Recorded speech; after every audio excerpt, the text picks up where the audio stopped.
in July. I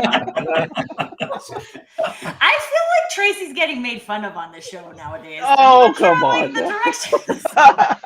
Tracy, just do the thing. Just do the thing. I'll just do the thing. If you want the Don't even worry thing. about it. What you got to do?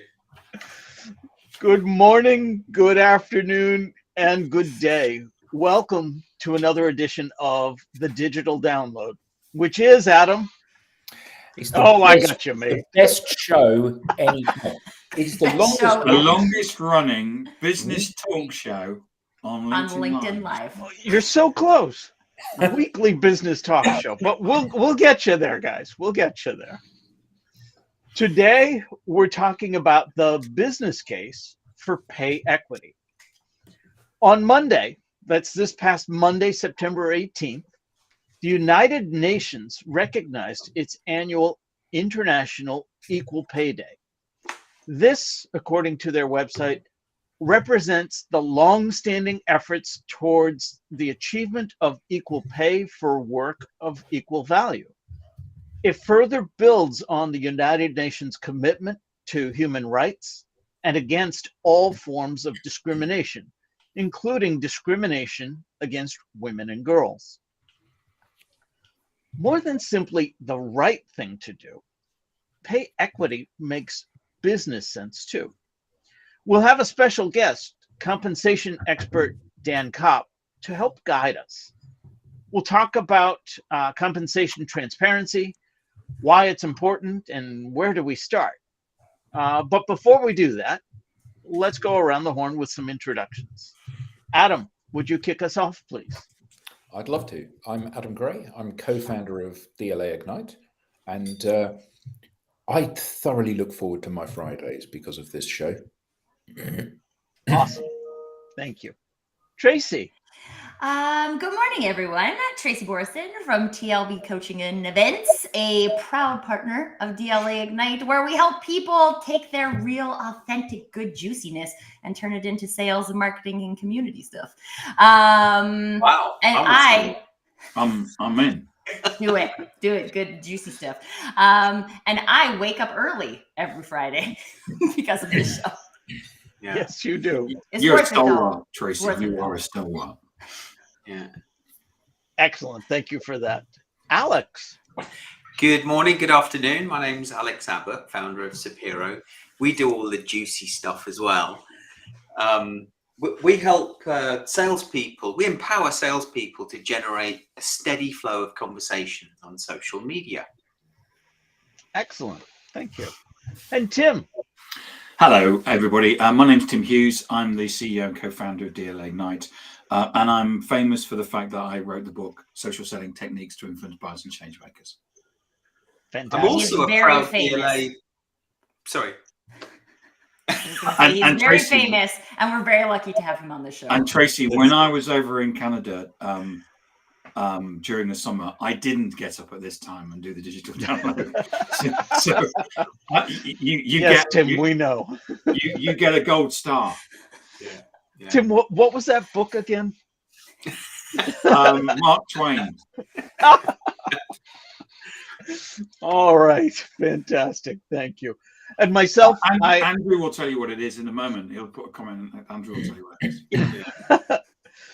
I am Rob Durant. I am founder of Flywheel Results, also a proud DLA Ignite partner, and we help startups scale.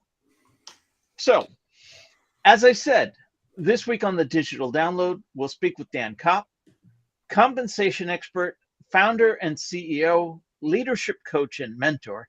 Dan helps clients refine the art of aligning compensation with employee input. Dan, let's bring you on. Good morning. Welcome. Hi, Dan. How's everybody doing? Please tell us a little bit more about yourself and how you got here. Well, you did a pretty good job. I've been in a leadership position for 30 plus years in various parts of the employment areas. And most recently, since 2019, I've been a co-founder and CEO of Dynamico. And we basically have software that allows our clients to create and easily manage compensation systems that ensure equity. And that is huge. Excellent. All right. Well, thank you for that. So, Dan, let's start off with a basic question then. How does compensation transparency help employers? Well, there's a number of ways it helps it. First of all, it makes for a better working environment, for crying out loud. If you've got a select group of people making more by default based on their gender or their skin color, they're making more money than others, you've got dissension amongst your employees right there from the get-go. So when you've got equity, that dissipates. It goes away because everybody's got an even playing field. So it's huge. It'll allow you to attract a more diverse workforce. It'll allow you to keep the great people, not just the people you've been paying higher than everybody else. And you will be a better organization, company, etc. because of it. So you're But not how would they saying know? I mean, speaking about compensation is taboo in many workplaces. It is. We encourage our partner clients to basically wear their emotions on their sleeve and say, here's our compensation system. So when they're built, they built it through the lens of what makes a great employee in this category. These are the criteria. These are the degrees, the certifications, the abilities, etc. These are the things we want them to do. And these are our exemplar employees display these things. You then go to market and say, hey, if you can do these things, if you possess these skills, you have these degrees, please come to us because you fit us. And then guess what? Once you're here, we're going to pay you for those things. So we've got a nonprofit client who their executive director meets with every single one of their employees when they're initially screened and then hired. And he said, here's where you are. This is what you do. They all know because of their compensation system, how well articulated they are. They all know where they fit in the bigger picture and they know the direction of the organization. There's no guesswork. They see that they're a piece of the bigger puzzle and they're all going in the same direction now. They had employees opt out once they created these systems because they said, that's not me.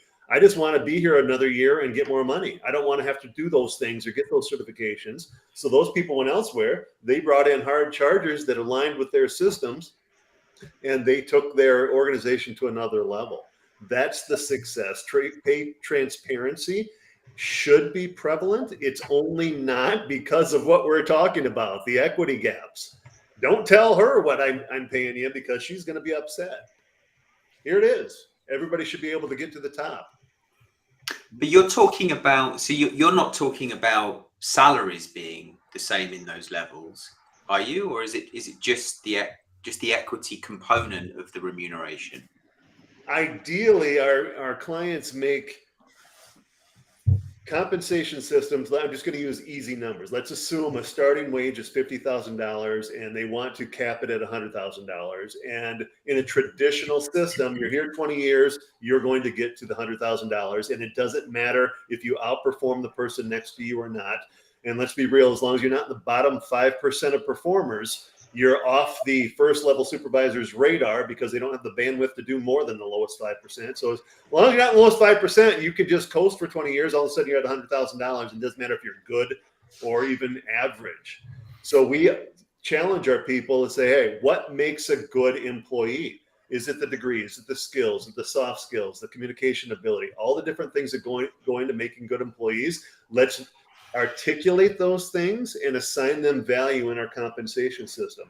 And don't get me wrong, longevity is important. You don't want people leaving. You want loyalty. So that instead of the only component to get you from 50,000 to 100,000, that's a small minor piece. What have you done for me lately? And you might have 3 to 10 year veterans outperforming the 25, 30-year veterans because they're coming in doing the things you want them to do. Whereas you may have someone at $100,000 who, lack of a better term, is coasting because they're at the top of the salary schedule, wage or salary, and there's no impetus to be even satisfactory with their job because I'm going to be here another year. I'm going to get a raise just like everybody else.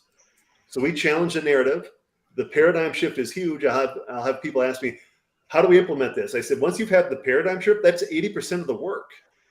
It's the other 20% that comes pretty easy because you engage the stakeholders, you engage the people in those jobs, the first line supervisors, C-suite executives. What makes a good employee in this category? Let's quantify those things, put them in a compensation system, and reward people who deliver on those things.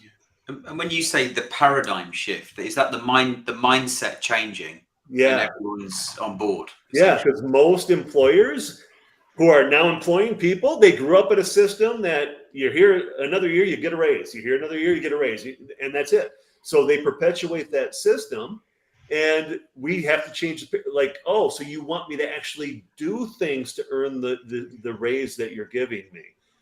Yeah, that's what we want people to do. If you're creating widgets, and the average widget maker does 100 per hour, you've got people doing 112 per hour. Well, they should be rewarded because they're making more widgets than the next person. And if you've got somebody who's making 88 per hour, that person probably shouldn't get the same raise as the people who are at least average or the ones who are above average. So at the end of the year, you say, here's our metrics, who measured up, check the boxes, there's the salary or wage. Dan, you mentioned, oh, go ahead, Tracy. I was just going to say, Dad, I mean, like, this sounds pretty simple in like concept. So what do you find are the biggest struggles in businesses shifting to this kind of mindset? We've always done it this way. Everybody's comfortable with the longevity-based system. It's what I grew up on. It's what they're used to. So everybody wants process improvement as long as we don't change anything, right? So it's the change, but they're afraid about, let's be real, you've got a 20-year veteran who's coasting. They're at the top of your salary schedule. Now you've introduced metrics that say all of a sudden you've got to perform to be at the top. Well, a 20-year veteran who may have clout, it may be a union shop and they may have some union pull. All of a sudden they're like, well, we don't want that because I just want to coast like my brethren before me coasted, right? So we suggest to our clients we have a hold harmless in there. So we've got people who are worth less compensation when we change, or they're worth less compensation from one year to the next. How do you want to treat them versus how do you want to treat the people who are actually doing the things you want or having the skills that you want? So maybe those people get a 1% raise or a 2% raise or 3% raise, but the people who are delivering, they're getting a 7% raise or a 5%, whatever number that you choose on an annual basis. And that's how we bring the coasters along, begrudgingly maybe, but it encourages everybody else to perform. And if they're okay getting a 2% raise when everybody else has the ability to get up to 4 or 5 because they're delivering and they're okay with that, okay, win-win. Or they start performing and doing the things that everybody else is doing, that's a win-win because all of a sudden they're performing again. They're doing the things you want them to do. And I'm wondering though if this is like also challenges people's ego, because at some point you have to admit that you don't actually have a performance-driven organization, right? Exactly. And I was actually in the room once when I was working with a client, and they did a great job. They had nurses, and they developed a nursing model, and they used first line supervisors and executive and leaders in the nursing group to develop this very comprehensive model, one of the best I've ever seen. When we were done, the board approved it. It was a nonprofit. The board approved it. And the lead nurse, who had been involved the entire time, and I'd known him for a couple of years, and a great dude, great organ. I mean, he was the face. He's like, oh, I need to leave because great job doing this, but I just realized I don't fit what this organization values. So I'm going to go over here where I do fit. You guys use what you just created and bring people in. So it helps people, it helps employers find fit, and more importantly, it helps employees find a fit with their employer. And that's what the younger generations want right now. They want to find a fit. They want to make a difference. They are simply asking for that difference to be acknowledged. They don't want to, no one, and if we're being honest, the baby boomers, Gen Xers, no one wants to be in a system that you just merely have to perform and be there 30 years and you're at the top. If you're great, you're a 4-year veteran, you should be getting paid money that is considered great. And the way our system ensures equity, and it's only as good as the people that are actually using it, right? If you've got a tool that you're using inappropriately, the equity goes out to people. But here's a black and white objective tool. It doesn't matter the gender, ethnicity, race. You check the box. Did employee A meet this criteria? Yes or no? Yes or no? Yes or no? There's the salary for next year. Plain and simple. So it's 100% defensible in court, assuming, of course, you adhere to it when you are doing hiring and also when you are allocating raises on an annual basis. So, Dan, you alluded to a nonprofit you were working with earlier, having people leave, and then you just mentioned the example of the nurse who said this isn't for me, and they left. Right. Turnover, and turnover is expensive. At least that's what we're always taught. So companies look to avoid turnover. Do you have any potential clients that say, "Well, we don't want that"? Do you have anyone balk at pay equity for those reasons? Absolutely. And what we focus on is the tool actually helps retention rates dramatically, because I guarantee you, employers who are listening are constantly losing great employees because they're underpaying them. Because it's a 5-year veteran who's outperforming others, but because they're on a longevity-based system, they're getting this amount of pay, where the 15, 20, 30-year veteran's getting this amount of pay. Well, this 5-year veteran's leaving because their greatness is not being acknowledged. So they're already subject to turnover. So our system actually attracts candidates who fit and retains great people, as defined, greatness as defined by the employer. So if I heard you correctly, I heard you just say you're going to have turnover anyway. Why don't you turn over the ones that you'd like to have leave? Correct. Yes. It's, what is that? Addition by subtraction, right? Right. Okay.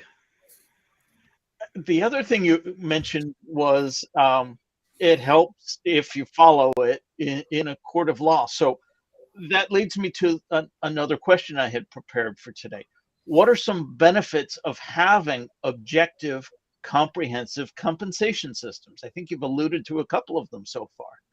The main 4 that we talk about all the time is attracting great talent that fits you. And it's going to look different for every organization.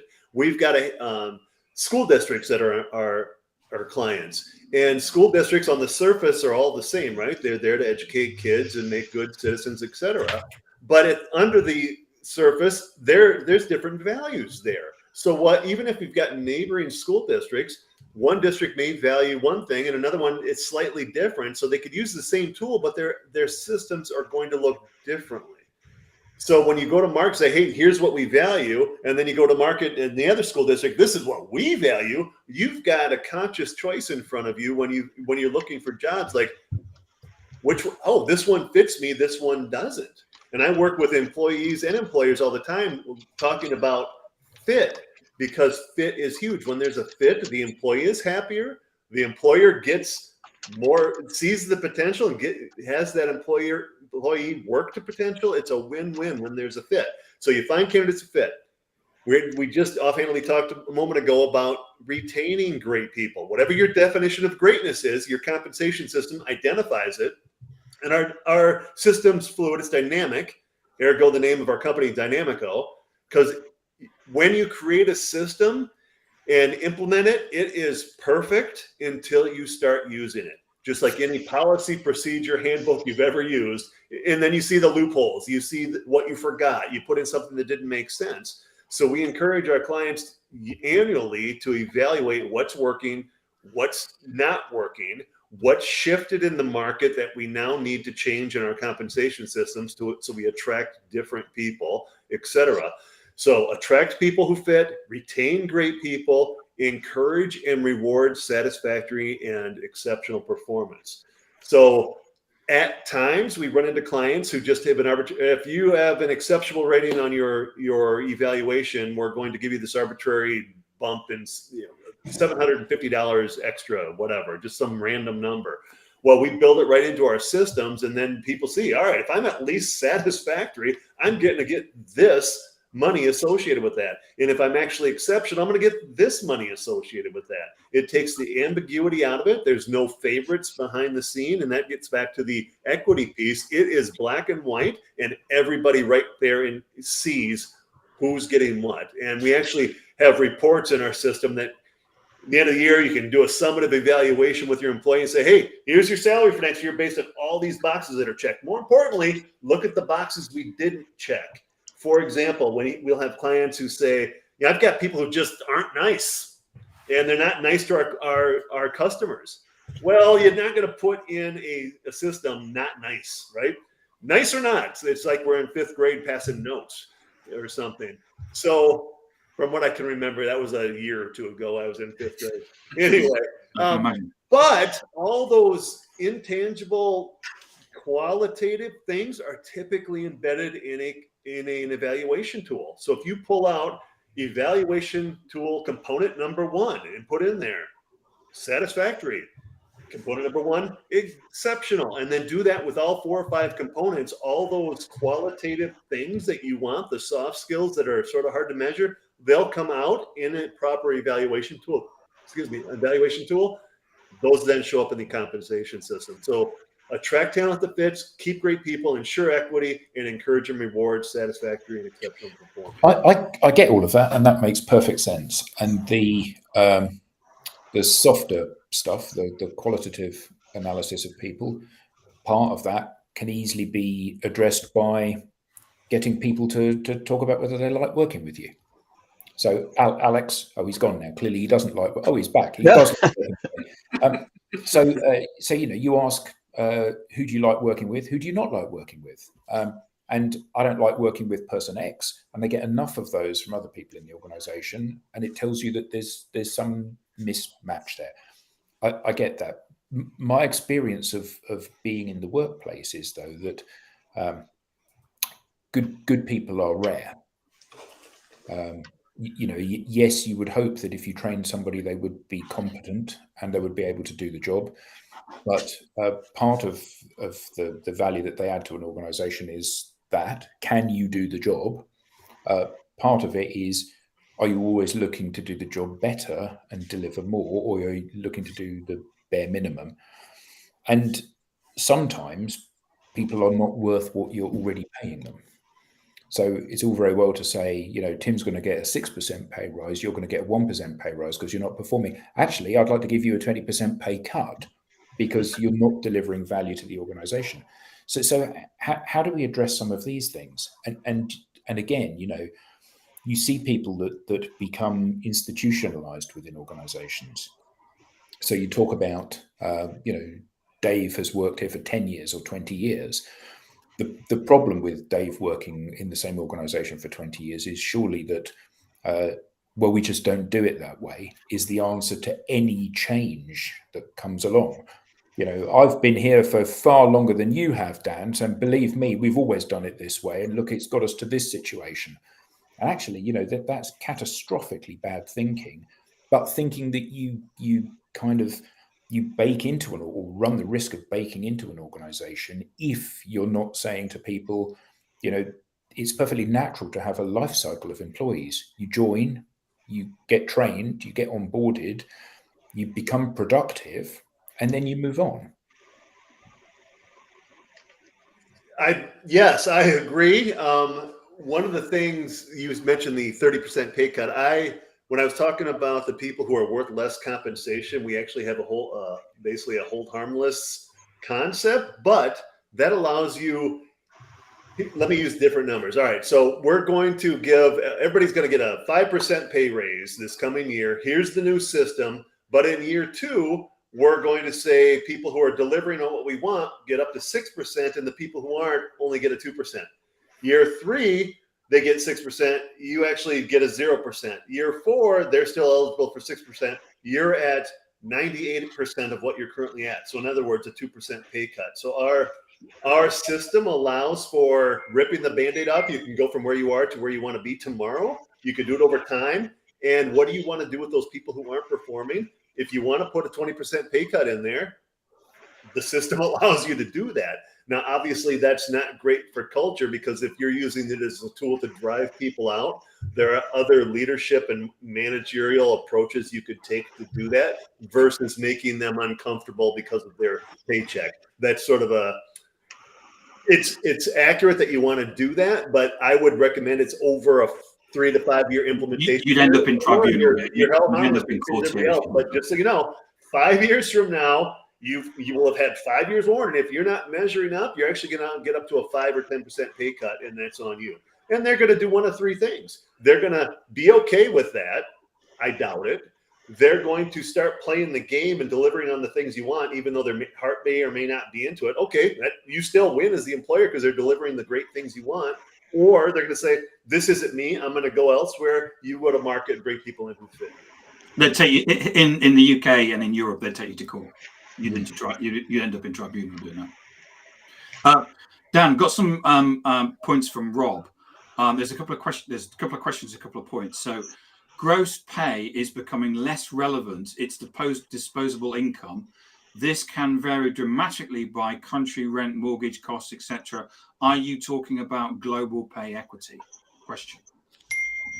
I'm talking compensation through the lens of any employer for any employee group. So it could be literally used by every employer, and it could be compensation equity for everybody globally.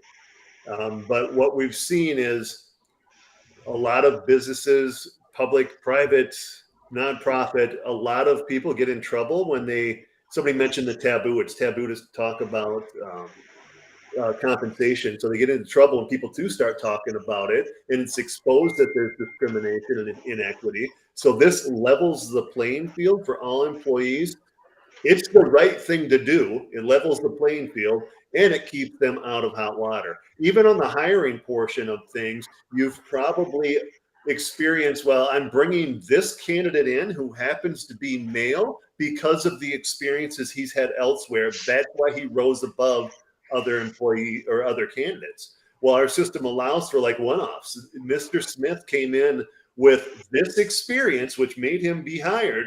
And because of that experience, we're going to give him $5,000 extra over a normal employee another employee who happened to be female. But our system shows why that is. And the courts will look at, all right, there's a disparity 15, 20 years from now. Let's assume there's turnover in the HR office, turnover in all the C-suite executives. No one knows 20 years later why Mr. Smith is $5,000 ahead of Ms. Jones. The system will reflect upon hiring, he was giving this money for this reason. There's the evidence right there. So it ensures equity. It is basically your evidence when if you ever got in hot water, it's going to stop discrimination. Assuming, of course, the people who are enacting and in charge of it are actually following it as it is presented. Because again, your system's only as good as the ethics of those who are implementing. Another comment from Rob. Thanks, Dan. Another comment from Rob is controversial potential question. It took diversity to extreme. How can you have equity? They all offer different skills and outcomes. We look on we build our systems on a macro level. So let's talk about custodians. Most people can relate to what a custodian does. Let's articulate what we want our custodians to do. So we've got a system built on a macro level. Here's what an ideal custodian looks like. What bad choice of words.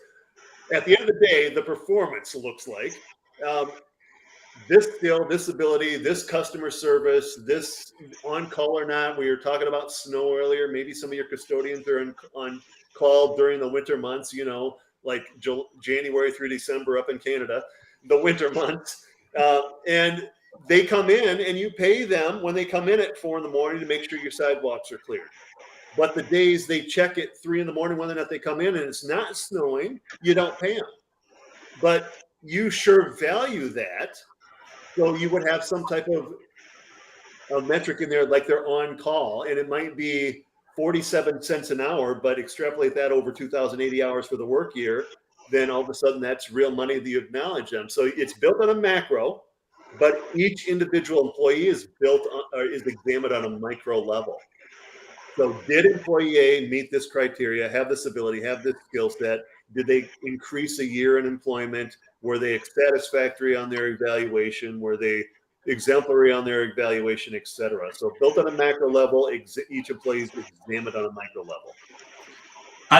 And Rob's final point is he said age is not an outcome. I agree 100%.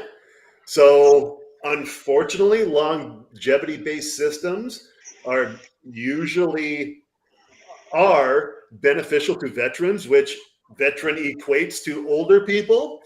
So we've got systems that it doesn't matter your status, veteran or relatively new, in essence, your age typically, because if you're performing, you have these skills, these abilities, these soft skills that are embedded in the evaluation tool, we're going to pay you because we've identified if you do those things or have those skills, it's going to make us better. So we're going to pay you for making our organization better. We're going to grow together and it's a win-win.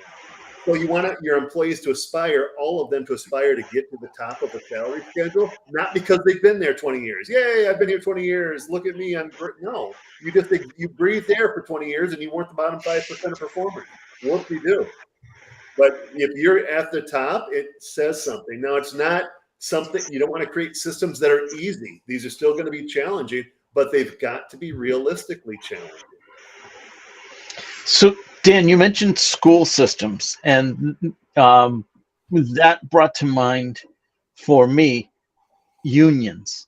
In my experience, having been in unions, it's very much about tenure. It's very much about time in title to dictate your next level of income. How do you find this received by organized labor? Do they push hard against it or do they embrace it? Well, that's a good question, because typically when you're dealing with representatives of a union, you're probably talking about more tenured people who benefit from the system that you're talking about and who are oftentimes, and this is not a union statement, it's just, we talked about it earlier, veteran people who are at the top of a salary schedule, there's no impetus to be even average. You're at the top, I'm going to get the raise like everybody else, I'm going to coast.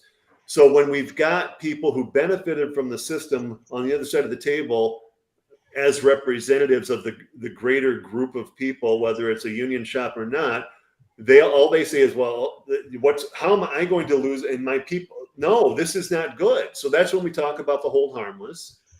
And that's when you hopefully get a chance to engage union members who aren't necessarily at the top and are the 3 or 4 identified negotiators. Because I've been in school districts that are union school districts, and when we have a broad conversation about what makes a good educator, there are a myriad of things. And let me tell you, the people who aren't at the top typically are outperforming the people who are at the top. So they'll come up with like this, all these different things that make them great, and they're right. So if we've got the hold harmless, say, all right, people at the top, you're going to be at a 3% raise.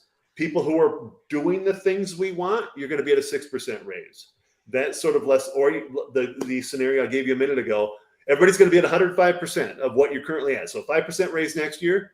The following year, those who are delivering also at 5%. Those who are no longer delivering, you're at 4%. Following year, 5%, 3%, 5%, 2%. And that's those teachers who are educators who are at the 20-year veterans. They know what good teaching is. I'm sure they were great when they were 3 to 15-year veterans, but it's easy to coast. And this goes across every employment category and every sector of the society. It's easier to coast the more veteran you get.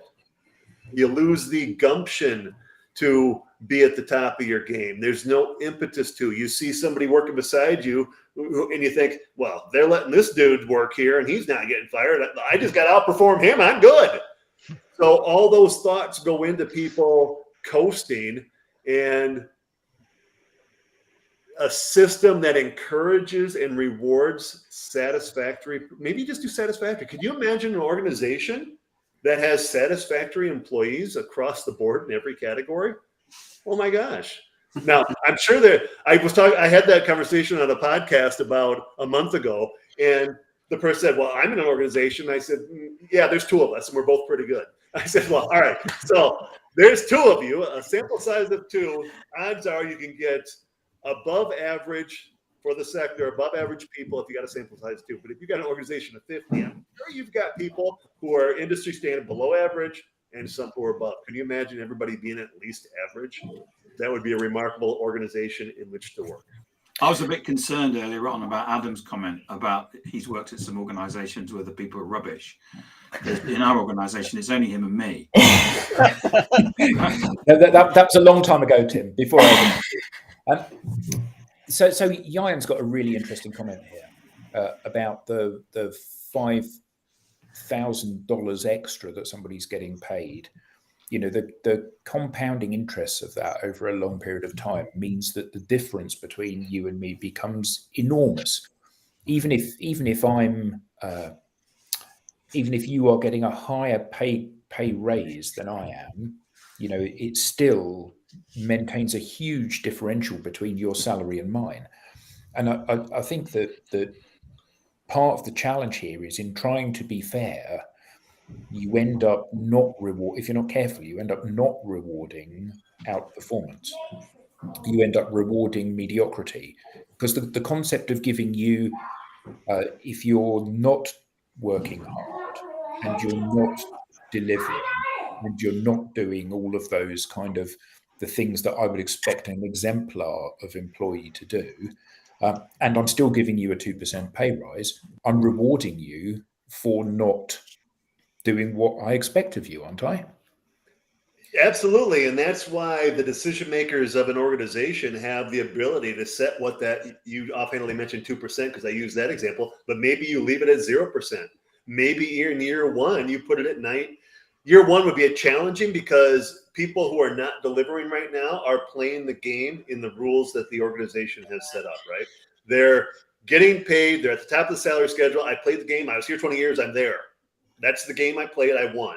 Now to change the rules and say, oh, you're worth less money, we're actually going to give you a 3% pay cut, I would be hesitant to do that as an employer because of that. That's not fair to the employee because this is employee centered as well. So I would say in year one, we're going to give you 2%, but everybody else is getting 5. You're going to get 2, or everybody's getting 5, period. But the rules have changed. A year from now, when we look at raises, you'll have had a year to just demonstrate to us that you're worthy of that 5%. So in year 2, everybody's going to get a 5, except those who are not. If you're not performing, you're at 1%, or you're not performing, you're at 0%. So it depends on how the organization wants to do it. I had a director of an organization here in Wisconsin say, well, I'm just going to rip the Band-Aid off. Okay, good luck. I wouldn't do it in year one because you're talking about ripping the Band-Aid off of people who played the game in the rules you had in place for 40 years. That's not their fault. So you tiptoe into it, but maybe year 2, you just rip the Band-Aid off. They've had a year. I warned you a year ago. This is what I put you on notice. This is how we're going to start compensation. You've known for a year. You're still underperforming. You didn't finish that certification that we need in this position. Somebody mentioned antiquated skills. Think of the IT industry and the different certifications and skills that are prevalent now compared to 10, 20, 5 years ago, for crying out loud. So if somebody's sitting on their laurels in the IT world and they're still thinking their certifications and skills and their learning they did 7, 10 years ago are going to get them by in today's IT world, that's somebody you probably don't want working in your IT shop. So you go to Microsoft and say, hey, these are the skills we want. Come to us. We're going to pay you for them. Or that 7-year veteran says, oh my gosh, I've got a year to make sure I have this certification. I better hone up on this because next year I'm going to start getting paid for those things. If I don't do these things and get with the program, I'm going to be freeze my pay, or the following year is going to be at 98% or 95%, whatever the case may be. So that would be an ideal situation. You take at least a year to implement. While you tiptoe in the waters of introducing things that are more important than simple longevity, but in year 2, we're going to make it, this is it, people. You've had warning. So do employers still give like year-on-year standard pay rises and reward people for? Because I was going to say, because I did not get annual pay raises when I was in Tim and Alex and I worked at a company together, and it was well known that you didn't get pay rises. If you wanted more money, you had to deliver more value to the business. Until you handed your notice in. Yeah, or you left and came back again, or you got a significant promotion. But, just for doing your job, we've hired you at pay rate X to do this job. You're doing it. Great. You've got the same job next year. If you want to earn more money, well, you need to sell more stuff. And that to me sounds, it drives people not to coast. It drives people to be absolutely focused on what their KPIs are, doesn't it? It does. And your initial question, are people still doing that? Yes, there are still blanket raises both in private and public sectors where they say, all right, let's look at CPI and we're going to give everybody a 4.7% increase this year across the board, done. And they walk away. That does not do anything except put more money in people's pockets, even the people who are underperforming. In your suggestion earlier, getting back to our topic, which was equity, let's assume you are in a situation where you get $100,000. We paid you to do it. You did it, but several somebody's excelled, and we're going to give them more money. Getting back to the pay equity and pay transparency issue. So how much money did everybody actually get? Because was it just the white males who got $5,000 extra, and everybody who's not white male got $1,500? And where'd those numbers come from? Where'd that $5,000 come from?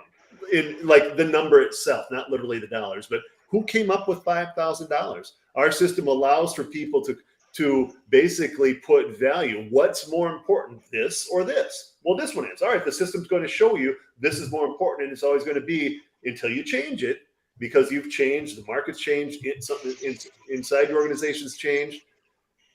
You just have you've got calculated, targeted money going to things that you find valuable, as opposed to, oh, you're worth $3,000 raise, and here's your $17,000 raise, and here's your $7,000 raise. Those are just arbitrary numbers, and there's no consistency, and that's when you've done things that are not pay equity focused and not right for human beings and could get you in trouble. I have a question about beginning pay equity, because I feel like this is a problem. Is that a starting salary? Most businesses will give you a range, right? And so then you may or may not accept that, where you fall in that range when you start. And so because I feel like this is a culture thing, right? And it is to some degree do we want as a business to have performance? And if we do want a business have, what is performance? We've talked a lot about value. What is value, right? So what is the process of actually going from, hey, I hire people based on job descriptions, and I have this way, which may be conscious or unconscious right now, that I hire people. How do I start to have that conversation about what is valuable, and what happens when I realize I'm paying people for a lot of stuff that's not valuable? Great question. Great question. I was asked recently, what's the one problem people have? And the one question you repeatedly get, and it's usually something like you just said, is how do we roll this out to our people? Where do we even start the conversation? So this is what I've done. This is what I recommend our people do. And this is what I've seen work. You get people in your meeting space, whether it's an auditorium, a big conference room, whatever your meeting space is. All right, people. They're your C-suite executives stand up here. Maybe it's just you and you've got 12 people working for whatever. We're going to create compensation systems that address the great things that you do for us. If you're making our organization company better, those are the types of things we want in our compensation systems. And more than 80% of the people are like, oh, yes, finally, right? It's the good old boys who are sitting in the back, who one of them's thinking this, and they're going to, hey, boss man, what about those of us who don't do great things? What are you going to do with us? Well, I then asked the C-suite executive, the decision maker, like, do you really want to continue to have an organization based on the people who are not really of value? Or do you want to do it on the other 80%? And then when those 20% or so realize the hold harmless and the power of the hold harmless, oh, so you mean I'm going to get a 3% raise regardless of what I do or not still, and they could get 6? I'm good. It typically calms them down and they move forward. And then when you actually create the system, you engage the voices, as diverse a collective voice as you can, veteran, not veteran. Age is different than veteran status. So you've got older people, younger people, male, female, ethnicity, race, whatever you can think of that means diversity. Those are the people you talk to say, what makes an ideal employee in this category? Let's do it. So I've got a question.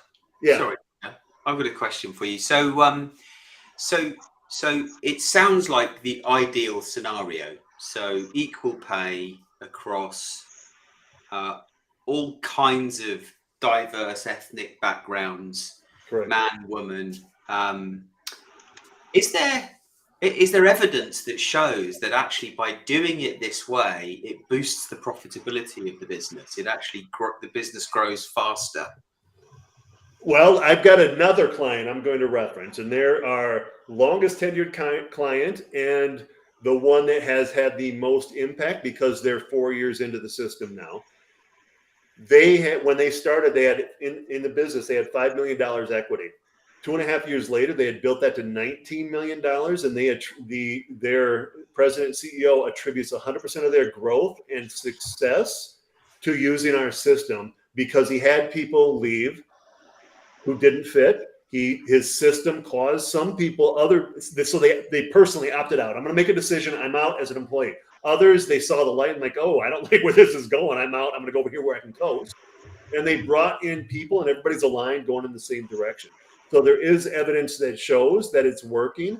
And I do want to, if your question's done, I want to go back to Tracy's question because there was something that came up. You made the comment about the hiring. What do you do at hiring? I've got my system. What now?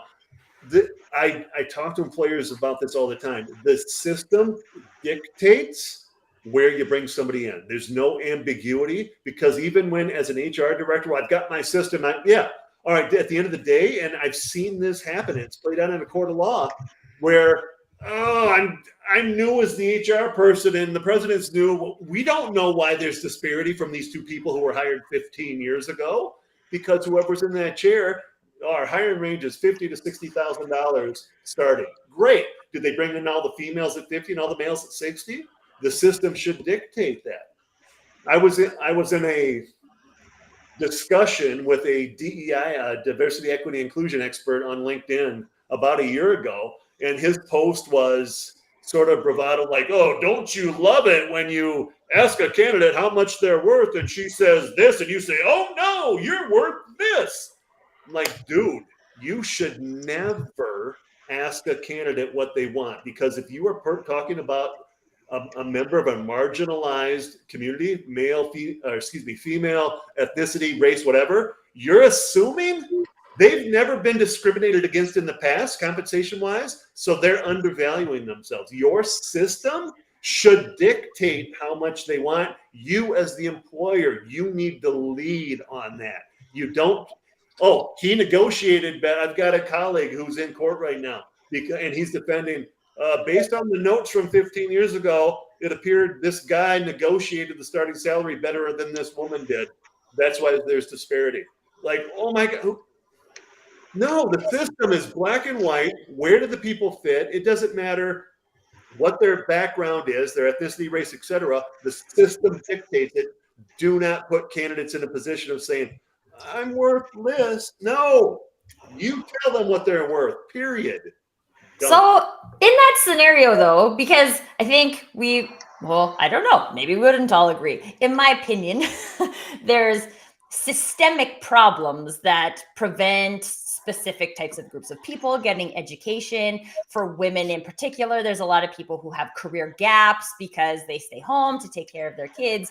And so how does the system prevent like that kind of discrimination? Because I feel like that's like again, a cultural thing.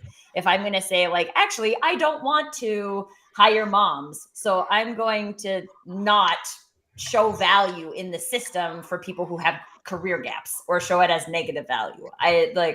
How does that come into play? Your system is based on greatness in your current employees and what you hope to have them reach.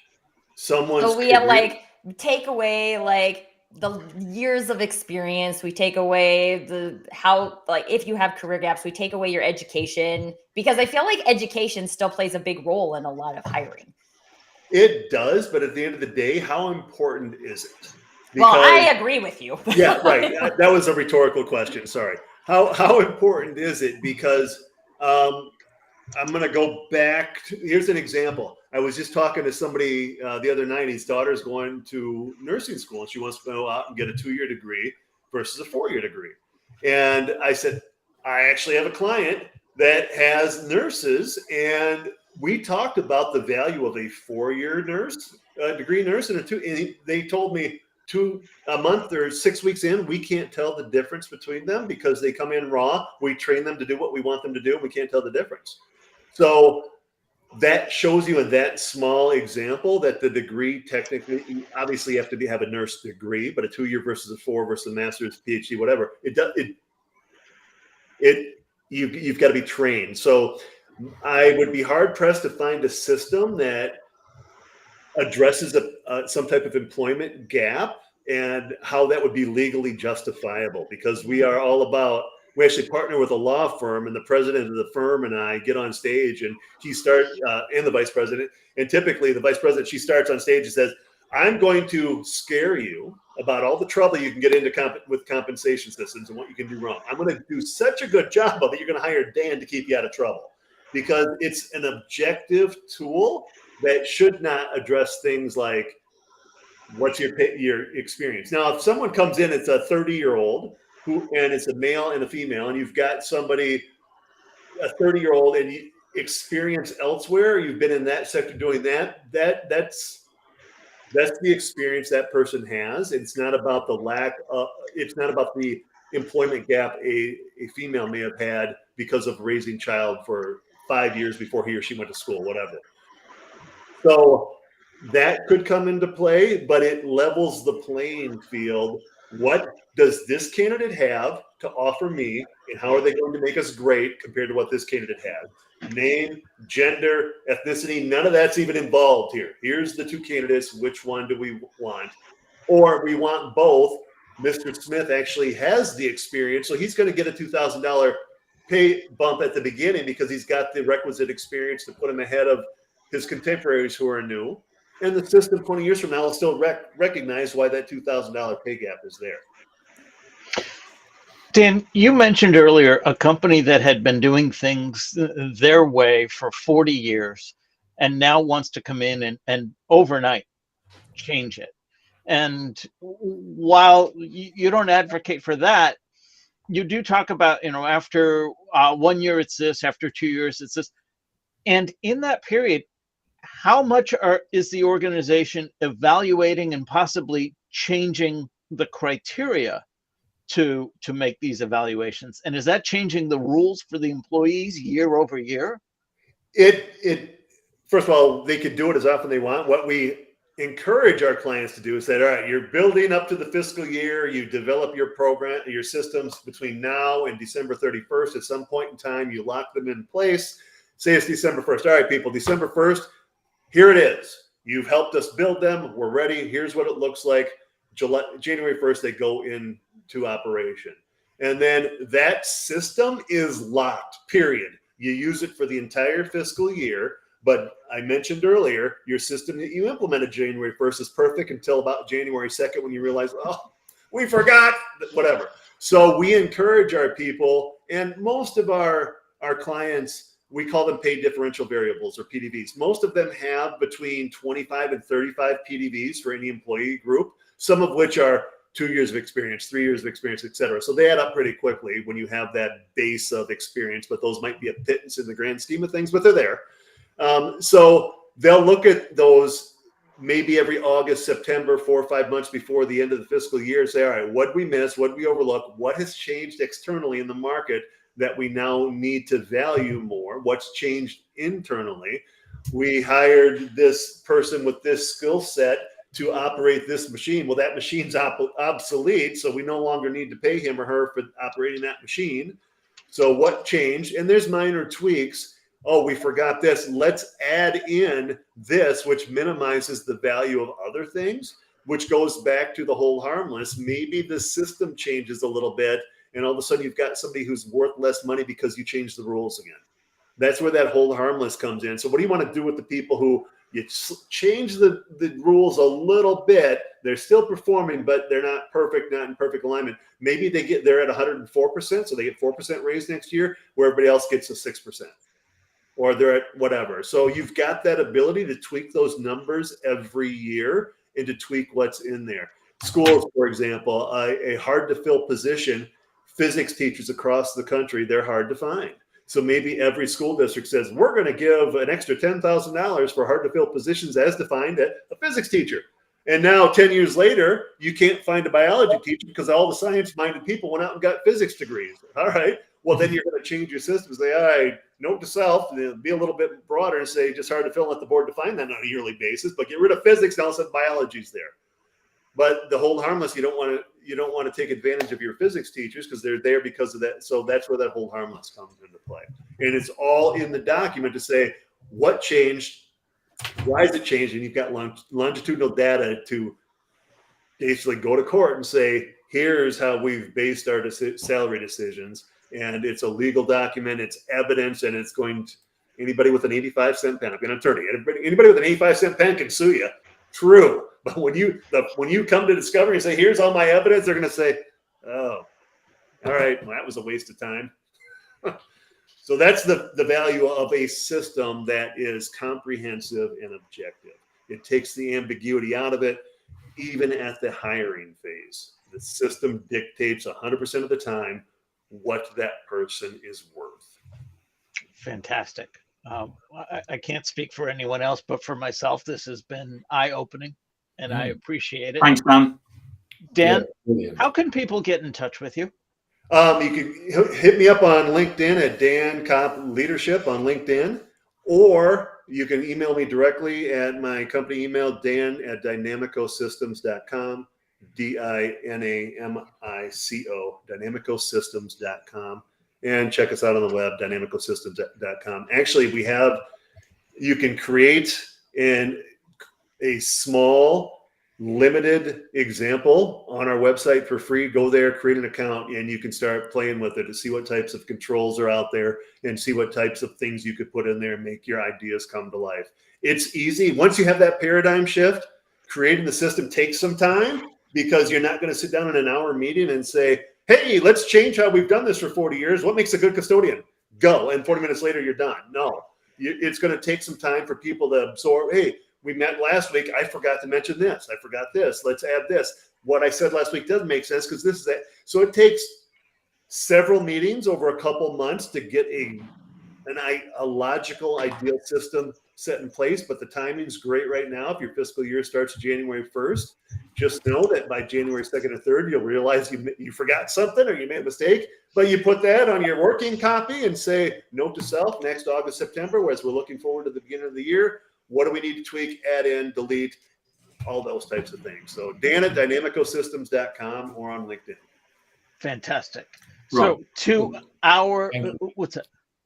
Pardon? No, I just said thank you. You're finishing. Oh, yes. So We're to finishing our time. I know. Doesn't know how audience, to handle it. to our panelists, thank you very much. Another lively discussion. If you have something to say, if you want to be on the show, we would love to hear from you. Digitaldownload.live, click on the Be Our Guests, or you can click on the QR code now on screen. Adam, Tracy, Tim, thank you very much. Dan, of course, thank you very much. It has been a fantastic Thank you, Dan. Thank you. This has I was been the honored to be Digital here. I appreciate Download, the longest running weekly Business Talk Show on LinkedIn Live. Thank you all. We'll see you next week. Thanks, everyone. Bye. Bye, everybody.